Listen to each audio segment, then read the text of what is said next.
সংসারে অসম্ভবকে সম্ভব করতে পারে একমাত্র গৃহিণীরাই। হ্যালো এভরিওয়ান, আসসালামু আলাইকুম। কেমন আছেন সবাই? আশা করি সবাই ভালো আছেন। আমরা তো আলহামদুলিল্লাহ ভালো আছি।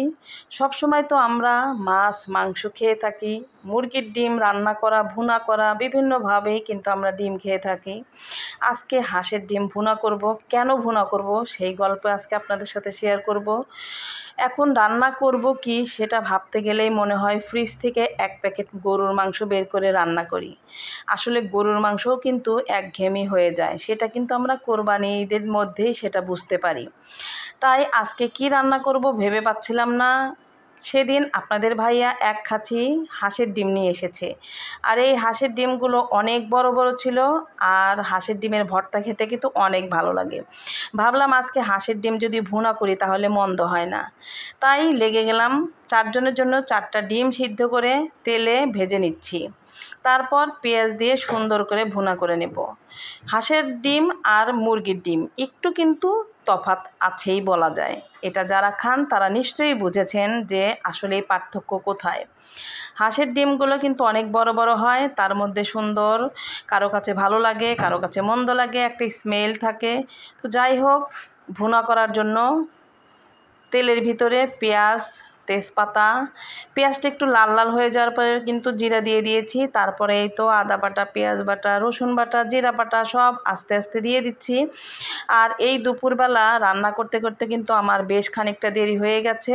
একটু আলসেমি করেছিলাম, সেই জন্যই রান্নাটা আমার দেরি হয়ে গেছে। যদিও ভাতটা আমি সকালবেলায় রান্না করে রেখেছিলাম, তাই অতটা চাপ নেইনি। চাপ যতই নিব ততই মাথার ভিতরে টেনশন ঢুকে যায়। এই মশলার মধ্যে কিন্তু দারচিনি, এলাচি, একটা লবঙ্গও দিয়ে দিয়েছি, কারণ ডিমের একটা স্মেল থাকে, সেই স্মেলটা যেন আমার মেয়েরা না পায় সেদিকে লক্ষ্য রেখেই আমাকে রান্নাবাড়ি সব করতে হয়।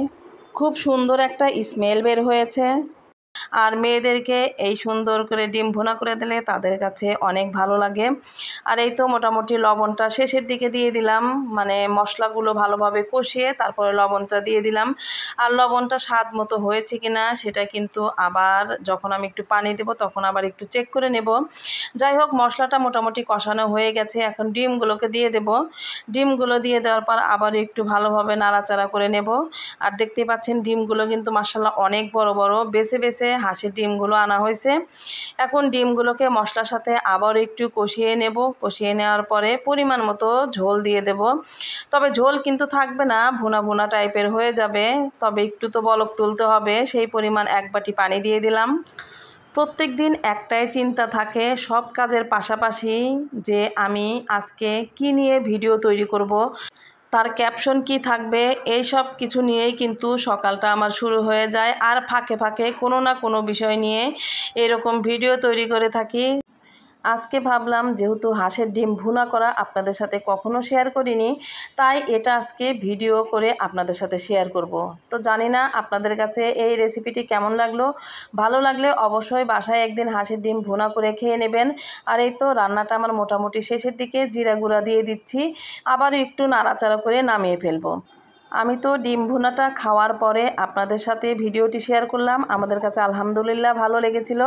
তাই ভালো থাকবেন সবাই। ভিডিওটি আর বড় করতে চাই না, নতুন কোনো ভিডিও বা ব্লগ নিয়ে আবারও চলে আসব। আজকে এই পর্যন্তই, দেখা হবে, কথা হবে নতুন কোনো ভিডিও বা ব্লগে। ততক্ষণে ভালো থাকবেন, সুস্থ থাকবেন, আমাদের জন্য দোয়া করবেন। আসসালামু আলাইকুম।